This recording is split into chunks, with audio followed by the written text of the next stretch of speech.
आज और कल असदुद्दीन ओवैसी बिहार के दौरे पे हैं और ये दौरा तेजस्वी यादव की मुश्किल बढ़ा सकता है, क्योंकि अब यहां पे असदुद्दीन ओवैसी कह रहे हैं कि भाई साहब, जिन लोगों ने मेरी पार्टी तोड़ी बिहार में और जिन लोगों ने मेरे विधायकों को चुराया, मैं उनको बख्शने वाला नहीं हूं। अब सवाल एक और बड़ा उठता है कि आखिरकार मुसलमान किसको अपना नेता मानते हैं, असदुद्दीन ओवैसी को या फिर तेजस्वी यादव को? ये बड़ा सवाल सामने आ रहा है और इसका जवाब क्या-क्या हो सकता है, इसी के ऊपर बातचीत करेंगे। लेकिन उससे पहले मेरा परिचय जान लीजिए। मेरा नाम है रजत और आप जनता जंक्शन देख रहे हैं। देख लीजिए, असदुद्दीन ओवैसी का दौरा है, सीमांचल क्षेत्र में ये आने वाले हैं, आके अपना भाषण भी देंगे, अपनी बातों को भी रखेंगे और इसके अलावा जो है तेजस्वी यादव को टारगेट भी करेंगे। असदुद्दीन ओवैसी को भी पता है कि भाई साहब, मुसलमान जो है वो तेजस्वी यादव पे बिहार में भरोसा जताता है, लेकिन इस बार ऐसा होने नहीं देना है।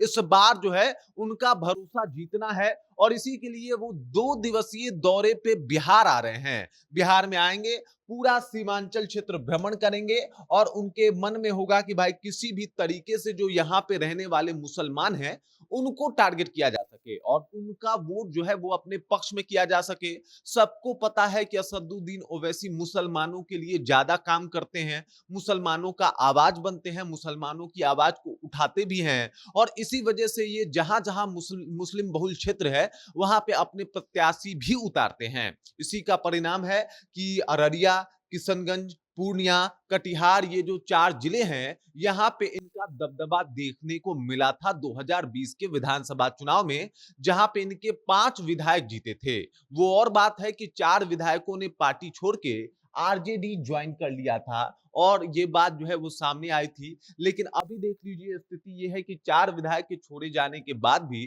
असदुद्दीन ओवैसी कह रहे हैं कि भाई, हम हार नहीं मानने वाले, उन लोगों को भी नहीं बख्शेंगे जिन्होंने हमारा पार्टी छोड़ा और उन लोगों को भी हम नहीं छोड़ने वाले जिन्होंने हमारा पार्टी तोड़ा। मतलब तेजस्वी यादव और बाकी वो 4 जो विधायक हैं, वो असदुद्दीन ओवैसी के इस बार टारगेट पे रहने वाले हैं और असदुद्दीन ओवैसी जब आएंगे इस बार, बाकी जगहों का भ्रमण करेंगे, सीमांचल क्षेत्र में अपना दबदबा रुतबा कायम करने का प्रयास करेंगे, तो उनके जहन में टारगेट पे सिर्फ एक ही आबादी होगी और वो है मुस्लिम आबादी। अब ये देखना होगा कि क्या वाकई जो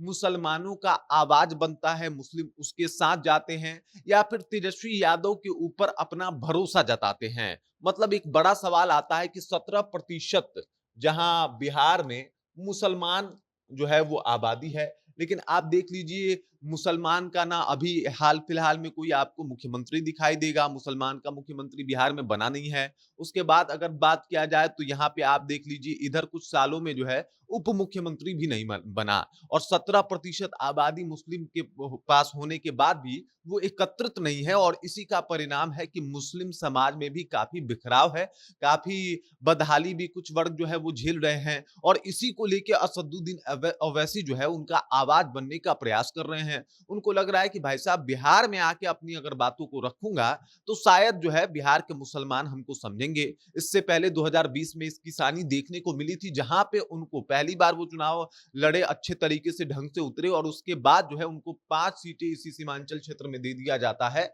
और ये शुरुआत थी, ये आगाज थी और ये आगाज बता रहा था कि भाई साहब, मुसलमानों के लिए बिहार में बहुत कुछ करने और सोचने वाले हैं असदुद्दीन ओवैसी, या फिर यूं कह ले असदुद्दीन ओवैसी के लिए मुसलमानों के जहन में बहुत प्रेम है। इसी का परिणाम है कि आप 5 सीट एक साथ पहली दफा के चुनाव लड़ते हैं और जीत जाते हैं, ढंग से आते हैं और उसके बाद आपकी जीत हो जाती है। लेकिन ये और बात होता है कि 5 जो इनके विधायक जीते थे, उसमें से 4 विधायक जो है वो तेजस्वी यादव के साथ चले गए थे। टारगेट पे तेजस्वी यादव हैं और ये एकदम कहते रहते हैं कि भाई साहब, तेजस्वी यादव को तो वोट चाहिए, आरजेडी को वोट चाहिए, वो ये लोग वोट लेते भी हैं, लेकिन मुसलमानों का काम नहीं करते। अब देखना ये होगा कि जब ये 2 दिवसीय यात्रा पे आए हैं, जहां सब पार्टियां कमर कस चुकी हैं बिहार विधानसभा चुनाव के लिए, वहां पे असदुद्दीन ओवैसी कैसे अपनी रणनीति जो है वो बिठाते हैं। क्या असदुद्दीन ओवैसी जो है वो एकदम से तेजस्वी यादव को बाहर कर सकते हैं मुसलमानों के वोटिंग के रेस में? बाकी इस खबर, इस जानकारी को लेके आप क्या सोचते हैं, आपके जहन में क्या कुछ चल रहा है, कृपया कमेंट कीजिए और अपना विचार हम तक पहुंचा दीजिए। बाकी आप देख रहे हैं जनता जंक्शन और मेरा नाम रजत है।